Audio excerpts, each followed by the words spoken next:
A Town Square media station, Tide 100.9, and streaming on the Tide 100.9 app.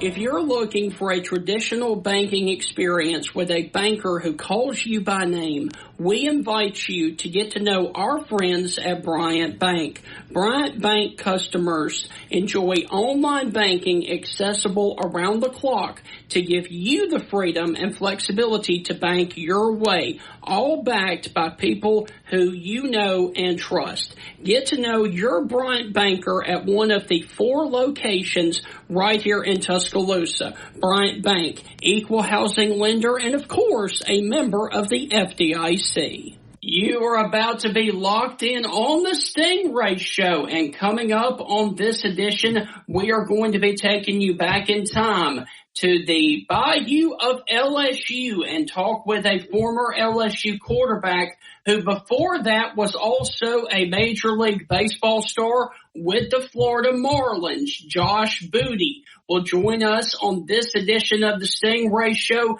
Guys, we've got a lot to cover, so let's get things rocking and rolling right here on the Stingray Show. Hi, this is Tim Brando with a reminder. Those of you on Tide 100.9, look out, you're about to feel the buzz of Stingray. This is Stephen Ray, a.k.a. Stingray, coming to you live from Tuscaloosa, Alabama. I'm Heath Hopkins. I'm here in DeSoto County, Mississippi, right outside of Memphis, Tennessee. You know, Mark, I'm going to put you on the spot. Do you feel that responsibility to pay it forward and give some kid a chance coming up in the ranks, kind of like Tony did for you? Why do you think I'm talking to Stingray tonight? Thank you, man. I appreciate that. No, I mean, look, no. Hey, Stingray, here's the deal. When you get involved with Texas, it's like getting married to a stripper. and let me explain this. It looks good, kind of sexy on the surface. Yeah, but then you get the baggage, you get the drama, you get all that eventually comes with it. And that's what you get with Texas, and that's what the Big 12 learned. And Heath, any thoughts on our show moving forward? Hey, to everyone in Tuscaloosa listening here on Tide 100.9. With the Stingray Show, if you don't like it, you better learn to love it, because it's the best show going today, baby. Woo! It is Girl Scout cookie time, and if you guys like Girl Scout cookies, Strange Brew Coffee House now offers Girl Scout cookie frappes at all locations, including Samoa, Thin Mint, and Tagalong. Delicious frappes are made with real Girl Scout cookies. Strange Brew Coffee House can be found at the University of Alabama campus, also up in Tupelo, Mississippi, if you are heading up there to Tupelo, or their home location over in Starkville, Mississippi. Go by and get a delicious Girl Scout cookie frappe today at one of the Strange Brew Coffee House locations. And ladies and gentlemen, with all of that, we want to welcome you inside yet another edition of the Stingray Show. And we are about to dive into a really fun show because our guest not only played football, but he also had a career in Major League Baseball with the Florida Marlins. You know, Stephen, I briefly met our guest years ago at a tailgate. He was in the minor leagues at the time. We were the same age. I think we're both going to turn 21 this year, right? Yeah, I think that's correct. But anyway, I'm really looking forward to talking to him. You know, he got to do professional sports on 2 sides with baseball and football. So I look forward to talking about all that. There's some fun things I want to ask you. Now, let's start off with his career at LSU. He passed for almost 4,000 yards in 2 seasons at LSU with 24 touchdowns and was under the head coach of Jerry DiNardo and then the GOAT Nick Saban down at LSU. Ladies and gentlemen, please help us welcome to the Stingray Show, Mr. Josh Booty. Josh, how are things going with you, sir? Man, wonderful. I appreciate you guys having me on the show. I get to do a lot of these things, but this one looks like it's going to be a little bit more fun than the rest. Thank you. I appreciate that, man. Oh, yeah. I'm looking forward to it. Josh, I've got to ask you, what are you up to nowadays? Man, I raise money for startup companies. I'm in real estate, gaming. I'm in a lot of different things. Healthy food is medicine. Me and my brother and I are launching a company called Bula, which is a big call to action social app where you can challenge, dare, wager your friends on the blockchain. And it's like social peer-to-peer gambling, which is fun. We're launching a big B2B play where we're partnering with retailers to create like fun challenges for their brand. So, for instance, Taco Bell or McDonald's did Monopoly back in the day. We're trying to bring that into a social environment now and kind of up to date that type of corporate challenges for customer bases, employee bases. But that's, I do a ton of different things business wise. I'm a part of several golf societies. I do a lot with golf. I'm part of the National Quarterback Club at our event last week in Scottsdale, where we honor college player of the year, high school player of the year, and induct NFL guys into our club, which is really fun. Just do a whole lot of different things, man, to be honest with you. I'm on several boards and I got into a lot of business stuff, but I still love football, love baseball, golf, love the NBA. I love it all, man. Now, how many of the Booty Boys are there? There's 3 of you, right? 4. There's actually 4. Okay. So I'm the oldest of 4. My mom and dad are in Shreveport, Louisiana. My dad helped start the high school there, Evangel Christian, and then later started a high school, Calvary Baptist. But we played at Evangel.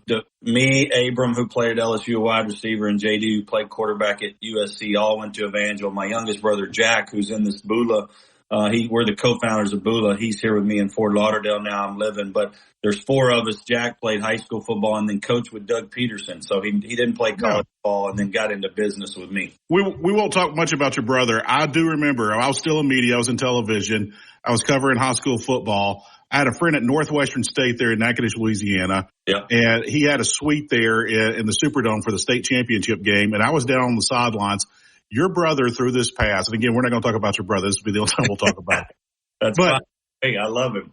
John David, I was walking up that sideline. He was rolling to his right, and he flung it across his body to the opposite side goalpost down the field. And I bet you that throw was 40, 45 yards. It hit a guy for a touchdown.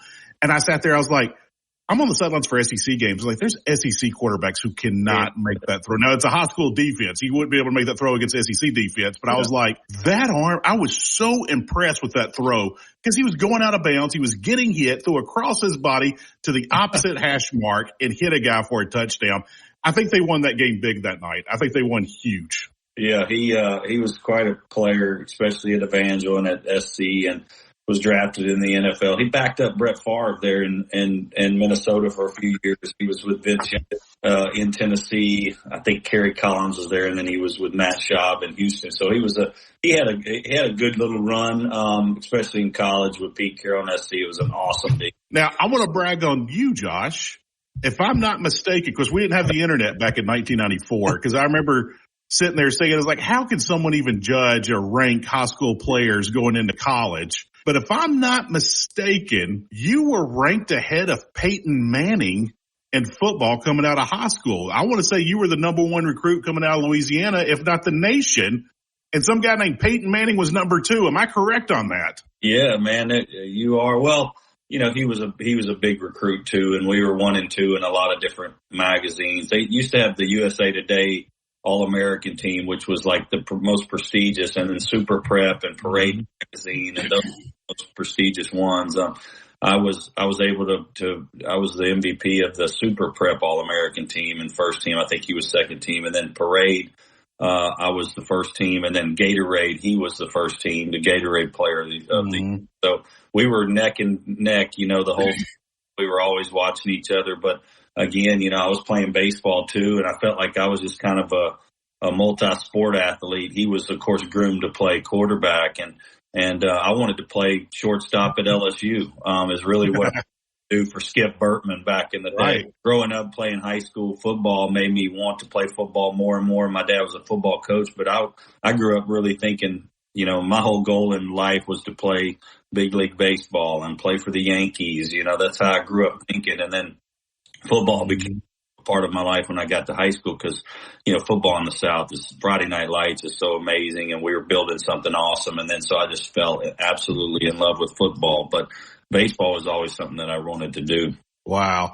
If you would have played baseball, you might have been teammates with Mike Bianco, the coach at Ole Miss. He might have been a senior going out. But Eddie Furness was on that, too. That was the middle of the Gorilla Ball era. Yeah. So you'd have been part of the Gorilla Ball craziness. Big time. Of course, was at school or was recruited at the same time. Todd Walker was one of my best friends, of course, Hall of Fame second baseman. Yeah. He recruited me there, and they had such great teams back in the day with Lyle Mouton and Harry Barrios. I'm thinking of some of the Russ Johnson. Those were the guys that I looked up to and wanted to be like. And they had won a national championship my senior year of high school baseball. So it was a perfect situation. And their shortstop was going to get drafted, Russ Johnson. He was a supplemental, first, second round guy. And Todd played second. He was a first rounder. That same year as I was coming out of high school, but I was going to fit in there perfect, I think, to play shortstop freshman and then go across the street and try to play quarterback. Wow. So guys, we are up against our first break, and when we come back, we are going to dive further into your high school career and your Major League Baseball career. That's on the other side of the break. You're listening to the Stingray Show.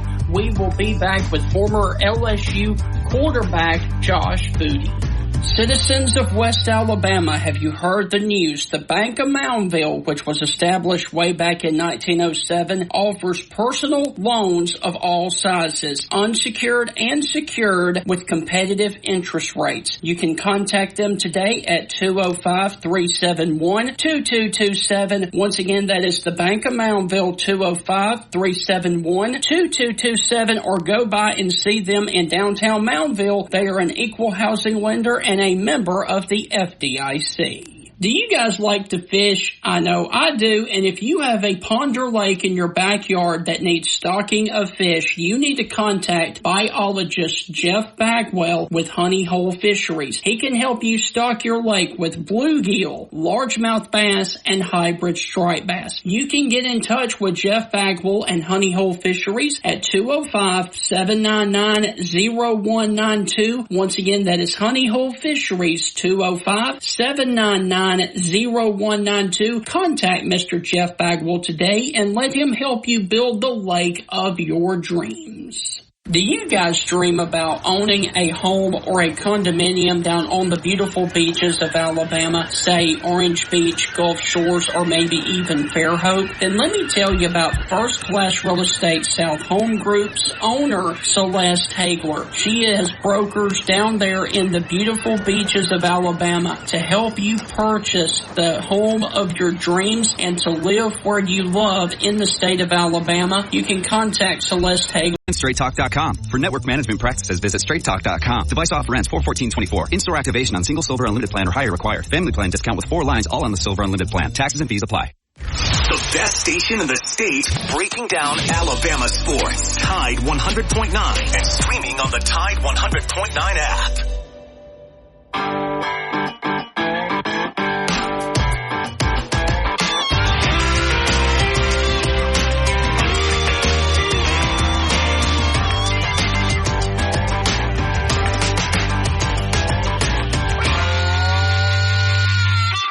Welcome back inside the Stingray Show. Our guest this evening is none other than Florida Marlin World Series champion and LSU quarterback Josh Booty. And Josh, before the break, we were talking about your brother and, of course, your high school days. But I want to go a little bit further into your high school days. During that time, you played high school basketball, baseball, and football. How difficult was it to juggle all 3 sports? Man, it was fun. I love competing, whether it's bowling or ping pong or pickleball, it doesn't matter. I just love golf. I love it. So whatever sport was getting organized, games, that's what I wanted to be a part of. And if there wasn't a game, where I was wearing a uniform, it was always a game around the house with all the kids. I think that's the difference between kids these days is they've got so much organized that they don't play in the yards like we used to. Yeah, I agree. There's 8-year-old kids playing 80 baseball games in the summer and they're traveling like crazy. Well, they don't have to play in the yard anymore because they're always doing, games on the weekends and travel ball. And I think we didn't have all that. We were lucky to probably play 12 games a summer in baseball when I was growing up, but everyone was like that. So we organized a lot in the backyard and had a lot of fun. And that's where I think began to grow as an athlete, however you want to call it. I mean, we were just always playing something, and I always wanted to be the best and would challenge myself, and was always kind of blessed to throw, to be honest with you. And that made me a good infielder. It made me a good pitcher. It made me a good quarterback. I could always throw. I couldn't jump, so I had to leave out.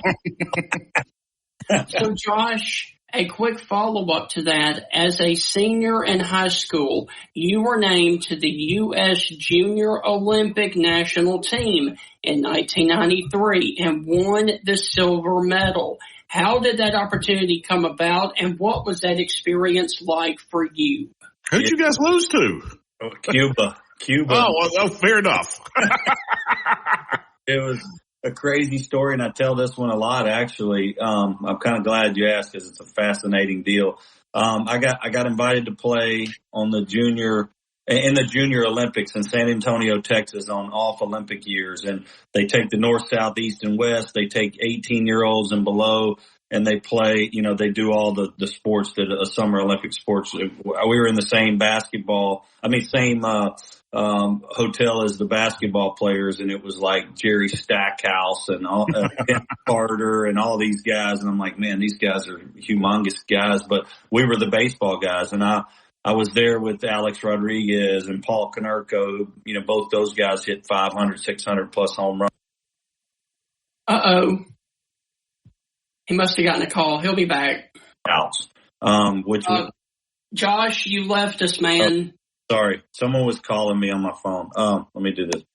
It gave me I'll go back. So, it gave me an opportunity to play all summer on the U.S. team. We traveled all over. We were undefeated. We never lost a game as to what you're alluding to, Heath. How did we lose, with all that talent? Well, we played in the gold medal game in Ontario, Canada against Cuba, and they had lost like one game all summer. We had never gotten beat. And, it came down to the last game, and they beat us 4-1. We had one hit, and Paul Konerko hit a bomb down the left field line that hit the left field foul pole about a foot over the fence. That was our only hit. The guy struck out 17, and we're like, who the heck is this cat? He just made us look bad. We got dudes, right? And, yeah. And, 2 years later, that guy was Livan Hernandez. 2 years later, he wins the World Series MVP for the Marlins, pitching against the Indians in the World Series, which I got to be a part of that 3 years later in Miami. But Livan Hernandez, of course, a Cuban defectant. You could watch their show. Him and El Duque, Orlando Hernandez, defected and took boats over to the U.S. to play in Major League Baseball. But he was the one that beat us, and 3 years later, he was the World Series MVP. So we didn't feel so bad after that. So, Josh, I do want to ask you, after that success that you had there in the Olympics, you were drafted 5th overall by the Florida Marlins and decided to put football on the back burner. How difficult of a decision was that for you to give up college football for the major leagues? Yeah, it was big. I had to give up college baseball too. And I said I'd always wanted to be playing for the Tigers, down in Baton Rouge, and Alex Box with Skip Bertman. And so that was big too. I knew I wasn't ever going to play college football or baseball, and I thought it would be over. And so it was very tough. I remember the day that I committed to go sign with Marlins. My agent, Jeff Morad, and Lee Steinberg were representing me, and they said, well, you've got leverage because you're football. Let's get you the most ever signing bonus in baseball history. And I say all that to say this: that's what it took for me to leave football, because I wanted to play football so much. And so when they decided to give me more than anybody had ever gotten in an amateur draft, I was like, that's my sign to go play baseball, and I couldn't give it up.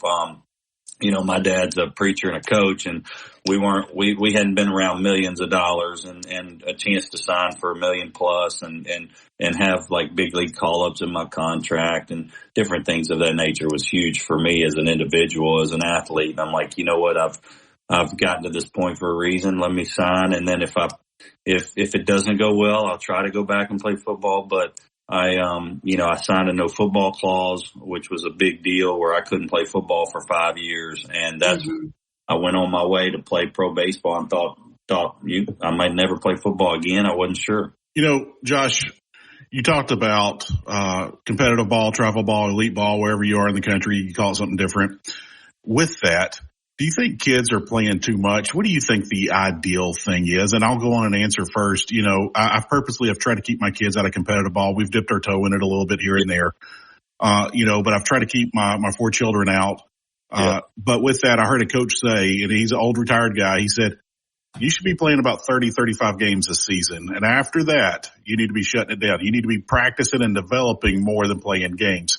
Your thoughts? I like that approach. I think they overdo it. The parents get involved in wanting to win championships and trophies and rings. They have all these rings now for the little leaguers. It's like a little too over the top. I'm telling you, one good thing is that the kids are seeing better pitching, and more pitching than we used to see. So I think it elevates you as a player to see good pitching over and over and over and deal with that and get at bats, but I think, also those young kids are throwing breaking pitches too soon, and they're overworking these kids because they're going to want to win a championship and they're going to throw their better pitchers. And so there's a real concern there for arms. And I always wanted to keep my arm healthy. And that's one of the things my dad, he didn't even let me throw a breaking ball until I was a junior in high school, off the mound. And I think it really helped me, never have a sore arm, never complained about a sore arm. I was always throwing, but it was with the right technique. And I think a lot of kids, they don't get coached the right. Or they get overused. And so I worry about the pitchers more than I do like the position players.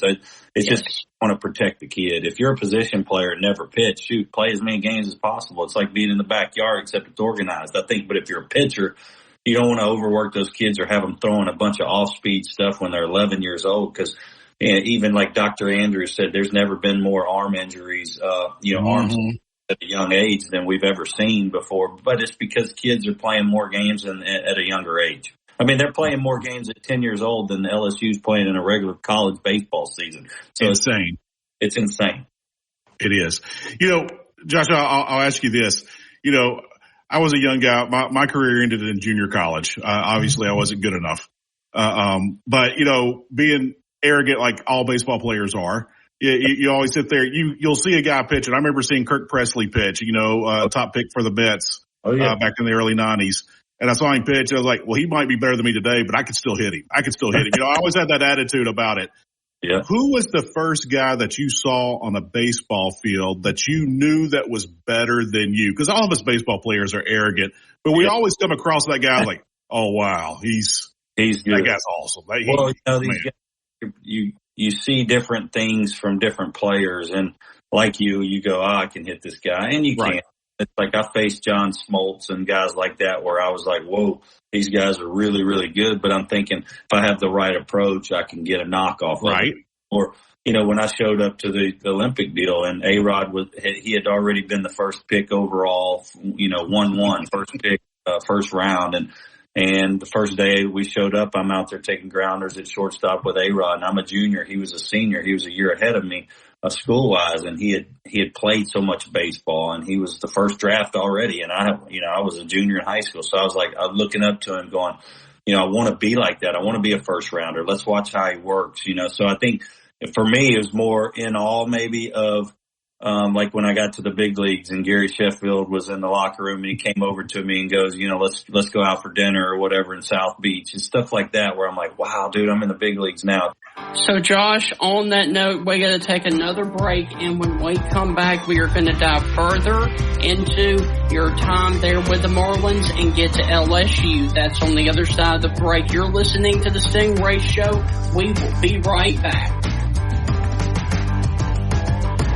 Strange Brew Coffee House continues to roll out brand new drinks, including the Yosemite, which is white chocolate and roasted marshmallow. Doesn't that sound amazing? You can find Strange Brew at 1101 University Boulevard right there on the Strip at the University of Alabama campus. And hey, did you know that you can get Strange Brew delivered to your door? Check out StrangeBrewCoffeehouse.com for all the Strange Brews bags of coffee, K-Cups, mugs, shirts, and a whole lot more right there at StrangeBrewCoffeehouse.com. Are you guys in the mood for community goods and great barbecue? That's what you'll find at the Coker Market, located in Coker, Alabama at the four-way intersection off of County Road 140. Their hours of operation are Wednesday through Saturday, 11 a.m. until 7 p.m., and their menu items include the Midnight, which is smoked ham, smoked pork, Swiss cheese, Creole mustard, mayonnaise, and a pickle, grilled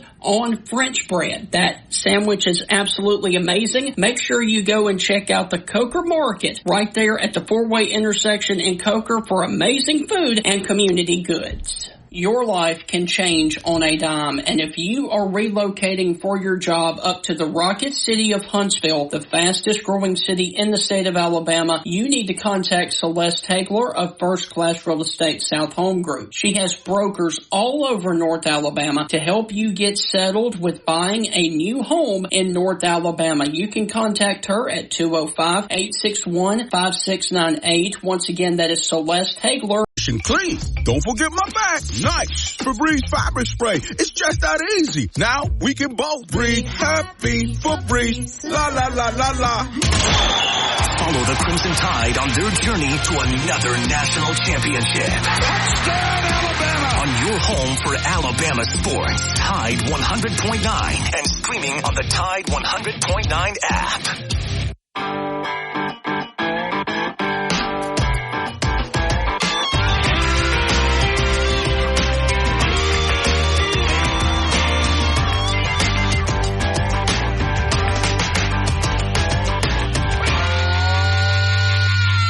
Hello, SEC fans. You're listening to Tide 100.9 FM. Here on the Stingray Show, I'm Heath Hopkins along with Stephen Ray. Our very special guest today. In 1994, he was the number one football recruit in America. He was a quarterback. He was ranked above Peyton Manning.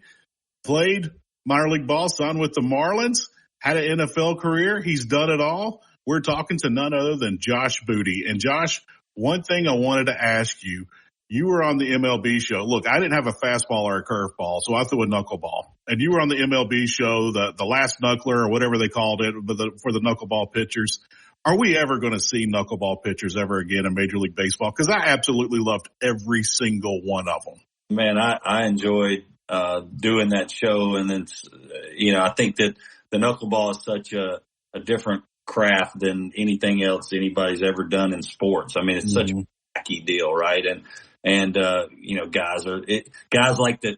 Good hitters don't even like to hit against knuckleballers. It's like throws their rhythm off. If they're going good and they're in a hot streak, they'll ask the manager to sit that game out because it could throw them completely out of their rhythm, right? And for several days, if not a couple of weeks. Yeah, it's like the knuckleball is a different deal. And I got coached up by Tim Wakefield, rest in peace, one of my good buddies. Yeah. Wow. Him and his wife, actually, crazy story about him and what he had to endure. But what a superstar he was. And I grew up watching Charlie Huff. He's a buddy of mine a little bit. And he was with the Marlins. The first day I ever signed with the Marlins, I went in the locker room, and he's sitting on the couch. This is in 1994 in the summer. Sitting on the couch in the locker room with a cigarette, and he goes, "Oh, you're the young drafted kid, huh?" And I go, "Yeah, but what's up?" And he goes, "You want to play golf with me tomorrow?" And he's smoking cigarette in the locker room. I'm like, God, this is unbelievable. This is grown men. I come from Evangel Christian and Street. Right. Now I'm in a locker room with Sheffield and Charlie Huff and Benito Santiago and all these guys. And I'm like, this is pretty cool, man. I want to stick around here a little while. But anyways, I think Charlie Huff and Phil, the Necro brothers, of course, and Art, who was they did the show because R.A. Dickey had just won the Cy Young Award. And the Cy Young Award, of course, is for the best pitcher in baseball every year. It's like the MVP and for pitchers. And it's the first time a knuckleballer had ever won. Major League Baseball Network calls me. We want to do a reality show. We want you to be on it. You know a little bit about baseball. And I'm like, yeah. And we always used to fiddle with the knuckleball, probably like you out in shagging the outfield. And I'm like, I could go win this thing because these other football players that they brought on the show that were quarterbacks had never played baseball at the level I had. And so I think it was I don't want to say it was an easy breezy through the reality competition show to win it, but I had a lot of baseball experience and could actually throw a knuckleball at decent speed. And I got a chance to pitch in spring training for the Diamondbacks out in Arizona against the Giants. I had 3 games, but it was a lot of fun. I can tell you that much. So, Josh, I have to ask you this, just because you mentioned the Diamondbacks right there. How excited were you and surprised to see them in last year's Major League Baseball World Series championship? I love it. You must be the D-backs fan. I think they've got a great organization. I think they've got great young players. I think they were hot at the right time. Yeah. I'd like to see them do it again this year and back into the big series. I like what they do. I enjoyed being there for what little time I was there. Of course, the staff has completely changed over the years. Kirk Gibson was there when I was there with Steve Sapp, Don Baylor, and a lot of the old legendary guys. Mark Grace was there on the staff. It was very fun to be around a lot of those legends. But what they're doing now with the staff that they got is pretty darn sweet. And so I keep up with them over everybody. So, Josh, a quick follow-up to that. And my final question for you, give us your thoughts on the first 3 weekends of college baseball this season, especially in the SEC, and how do you see it playing out moving forward? Well, you know me, I'm a big LSU guy, and I know LSU's ranked second behind Wake Forest, and of course, Wake Forest has got a great team. I think LSU's team last year was about as good as I've ever seen them be. Yeah. And LSU's had so many good teams through the years, especially since the late 80s. And so what LSU's done to build up its program, especially with the transfer portal and NIL and all that's happening in college sports now, it's so crazy to try to win every year, and kids, if they don't get playing time, they'll go somewhere else, and to keep a nucleus of the guys and to have guys coming back that are leaders for the team. And there's just a lot that goes into it. So I think at the end, it's all about good pitching and timely hitting, as we know, and that's all of baseball. And LSU's got the horses probably to do that. I don't know if they're as good as last year. Well, they're not. And, it'd be hard to duplicate that, but they could still win it. I like the SEC because there's so many great teams in the conference. Mm-hmm. You go head to head with, and I know Arkansas is ranked high, Bama's ranked high, Vandy's in the top 10 every year. I mean, so there's always going to be these teams, and now Oklahoma and Texas are going to come into the league next year. This thing's going to get really crazy, and SEC's already loaded. So I pull for LSU. Of course, Ole Miss and Mississippi State have had a lot of success lately with their championships. And so you never know. You never know who's going to win it. But I sure root for LSU, and I like the guys on their team.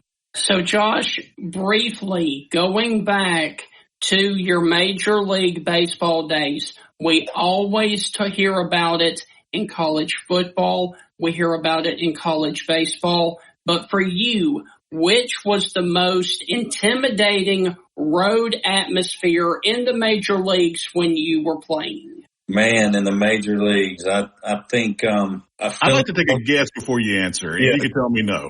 Go ahead. St. Louis has the greatest fans, the most knowledgeable fans, but I'm going to say it's going to be a Wrigley Field day game. That's what I'm going to guess. I'm not a Cubs fan. I grew up a Cardinals guy. I would just guess that, just looking at since it was. But I could be completely wrong. What's the answer, Josh? Well, there's a difference between where my favorite place was and what's most hostile or the weirdest environment. I think the Phillies playing in Philadelphia, you can hear the fans, the Shea Stadium, the old Shea Stadium, where you could hear, they'll scream anything at you. They don't give a darn what you're thinking. You know what I'm saying? They don't care what they say. And right. So those stadiums up in the Northeast where it's a different breed of people that are, sitting around. You know what I'm saying? And so I think the old Veterans Stadium and Old Shea Stadium were pretty awesome. I remember taking the train to a subway out to Shea Stadium, and just that whole feel of being in New York, going to a venue like that, it was just awesome.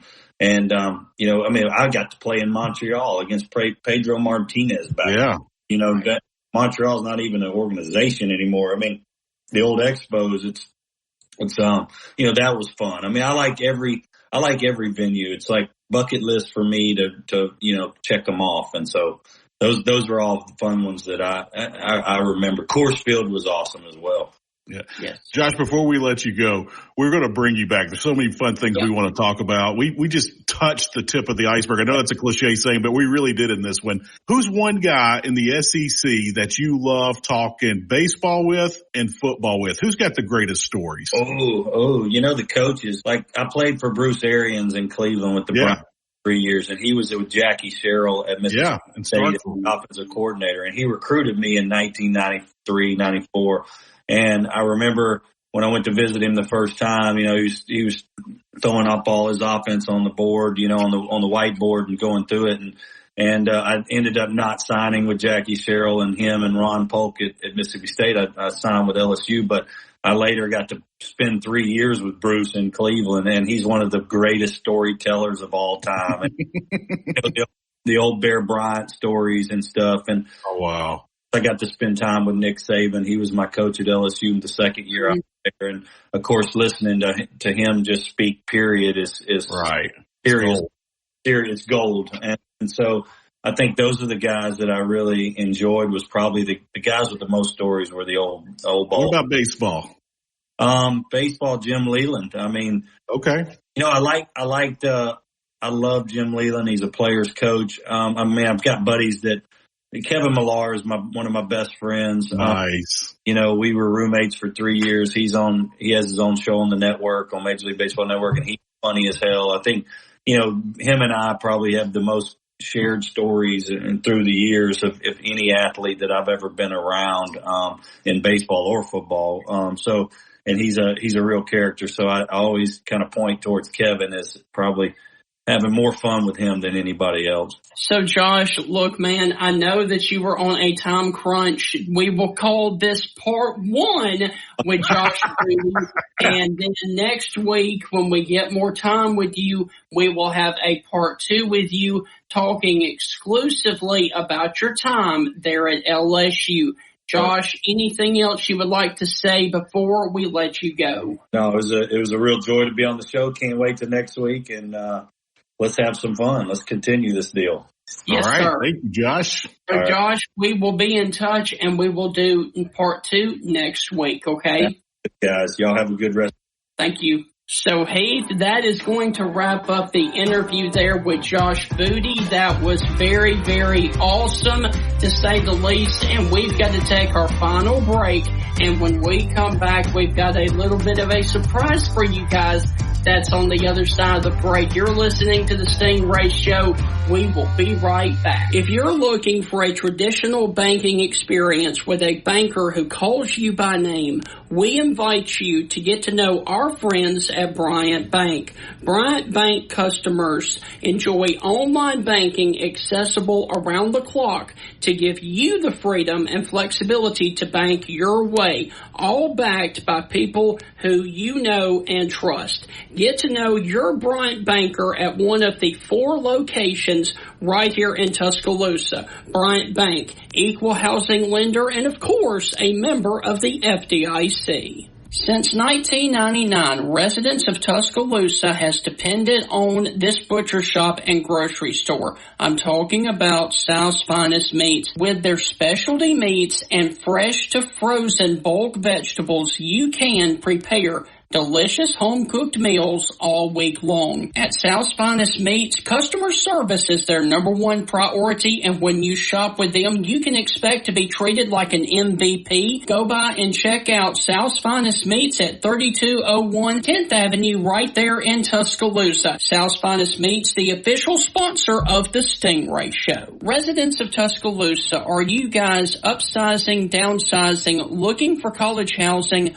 or even relocating for your job right here to Tuscaloosa? If that's the case, then you need to contact Celeste Hagler, owner and operator of First Class Real Estate South Home Group. She can help you with the buying, selling, and investment needs throughout the state of Alabama. You can contact Celeste at 205-861-5698. Reach out to Celeste again at 205-8... Payback guarantee. Text support to 511-511. Morning Kick. These statements have not been evaluated by the FDA. This product is not intended to diagnose, treat, cure, or prevent any disease. Tax fees may apply. The best sports talk in the state. Tide 100.9 and streaming on the Tide 100.9 app.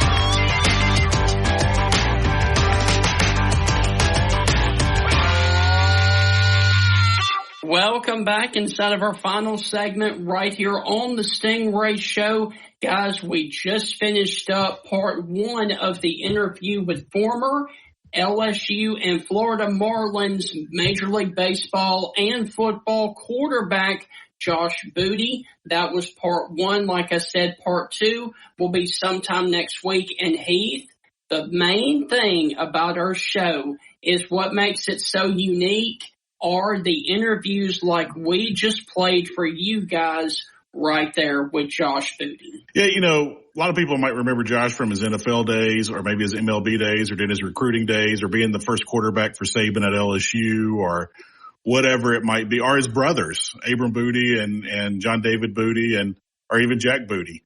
But, you know, it's fun to listen to Josh and tell those stories. You know, Stephen, he got paid professionally to play baseball and to play football.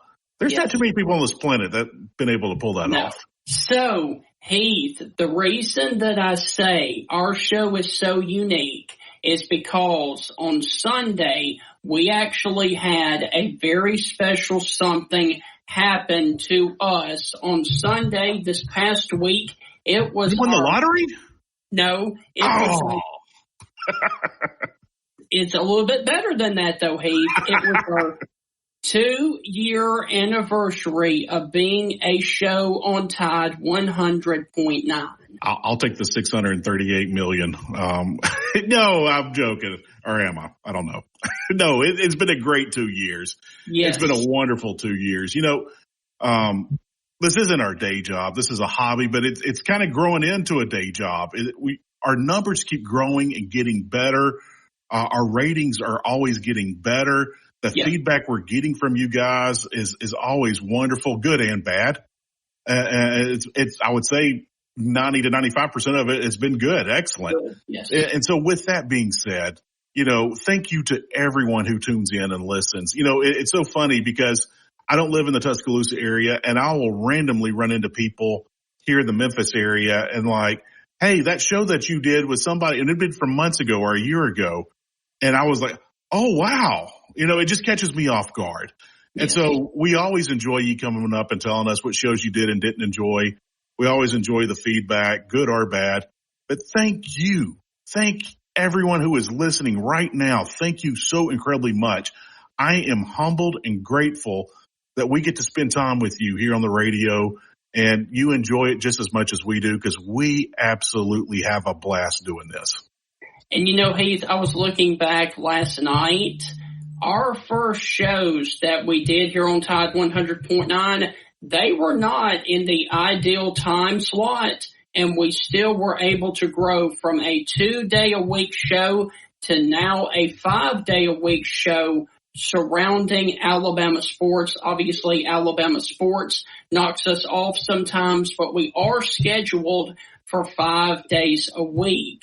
And I got to tell you, man, when we started, our show was Thursday evening at 9 o'clock, and then on Saturday at 11. And look how much we've grown since then. Yeah, every time we get the numbers back, it just blows my mind. And so thank you guys so incredibly much. Like, we don't do this for the ratings. We don't do it for the numbers. But when they come back and they're very highly respectable, we kind of change our format. Like, wow, we're just out here goofing around having fun. And now we're taking it serious. So, so with that, thank you to everybody. I know I thanked you a second ago, but so incredibly grateful that we get to spend time with you, whether it's on your walk, on your drive to work. If this is your getaway, we want to entertain you, make you laugh, take your mind off things, wow you with the fun stories. And, the secret for Stephen and I is bring in awesome guests and just let them tell their story. And we got some big names lined up here for you here in the next couple of days as well. So, Heath, let me also say this. If you are new to the Stingray Show and have not listened to us for very long, you may not know this. We were a video cast on Facebook, Twitter, and YouTube for a year and a half before Tide 100 picked us up. So our early stuff around the COVID year was on social media, and that really helped propel us to where we are today. And another fun story, Stephen, and I don't know if I've ever shared this with you. I might have shared it once before. I can't remember. But when you originally reached out and asked me to do the show, Stephen and I don't know each other. We were in a fantasy football league, an SEC fantasy football league together, and that's how our paths crossed. Yeah. And he found out that I was in television, and I knew Stephen was doing the rants, and and he was all over YouTube and Feinbaum and all the fun stuff, Tosh.0, all the craziness. And so he reached out to me and says, "Hey, do you want to do this?" Well, look, I got 4 kids, I've got rental property, I got a small business, I got a family, I've got a day job, I've got life. And I am super busy as it is. And so I was like, man, this is not a good time. I've always wanted to do a show, but this isn't a good time. And my original reaction was like, no, I just can't. And then before I could say no, you were like, hey, I got so-and-so and so-and-so and so-and-so. And you were listing off all these big names. And I sat there and I was like, Stephen, how do you know these people? And they're like, oh, they reached out to me during the rants and I've just kind of kept in touch with some of them. And I was like, wow. And I was like, and that just kind of took me back. And I was like, so some of these big names, these coaches and players and things that, they reached out to you and like take Coach Hugh Freeze. He was at Ole Miss at the time, but Coach Freeze reached out to you. There were former players and current players that had reached out to you during the rants. And so you kept in touch with them. And I was like, you know what? Okay, let's just see how this goes. Yes. And we have had nothing but fun on the show. It hasn't always been sunshine and rainbows, but we have a lot of fun doing the show, and it's grown and it's growing and it's going to grow into more. And we're just happy. We've been syndicated. We've had other stations reach out to us. So thank you for this little show that couldn't has now become the little show that can. And thank you all. Let me also say this as well. We are an SEC show, and we harp on that quite a lot. But with that, I would like to also say our ultimate goal is to be on in at least every single state in the Southeast. We want to be an SEC regional show, and that is our ultimate goal with this show moving forward. Yeah, we've already been syndicated. We're looking to grow that.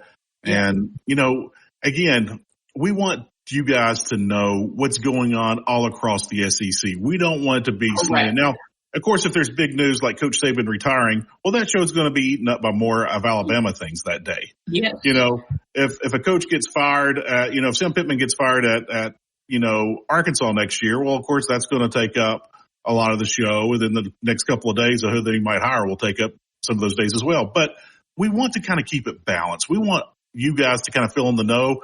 But more importantly, we want you guys to hear the great stories that these people talk about. We want you, when they talk about, oh man, we were getting blown out of Alabama. We were losing by 42 in the third quarter, and coach was putting in, walk-ons at that time, and we were just over there, we want you to hear those stories and laugh. Yeah. We want you to hear all that. We want you to hear what happened at practice back when, Gene Stallings was just berating somebody and it made them a better person and they became best friends out of it. We want you to hear those stories because those are the stories that we like too. And Heath, eventually, and every now and then, we will throw you a curveball and talk with former wrestlers as well, just simply because we can and we do. You know, someone asked me this at Sunday school, and it was a fun question. They said, who's someone random that you would love to have on your show that, you know, is not related sports-wise or wrestling-wise? And I was like, oh, the list is long. And then someone across the room in another conversation said Dolly Parton. And I was like, I would absolutely love to have, even if it was just for a segment, you know, but just to have Dolly on. She is just so over the top. You ever see any of her interviews or anytime she does shows? She steals the show. She's absolutely hilarious. So we want to grow into that one day and bring in more people. I don't know if we'll ever get Dolly, but gosh dog, I hope we do. I'd skip my own birthday for that one. Hey, I'm putting you on that one right now. Homework for Hopkins. All right. Well, let me see what I can do. All right, guys. So that's going to do it for this edition of the Stingray Show. We hope that you guys have thoroughly enjoyed it with Josh Foodie Part 1. And next week, we, of course, will have Josh Foodie Part 2 whenever we can nail that down. Heath, any final thoughts? Because we got to sign off here in about 30 seconds. If you ever hear a show that you like or kind of like, I can promise you the podcast is a million times better. We have to narrow down the show. There's so much more in-depth storytelling. Sometimes we cut part of the story out. Sometimes we leave all stories out, a complete story out, as one of our guests might say. If you ever hear a guest that you like, check out the podcast. It is a trillion times better.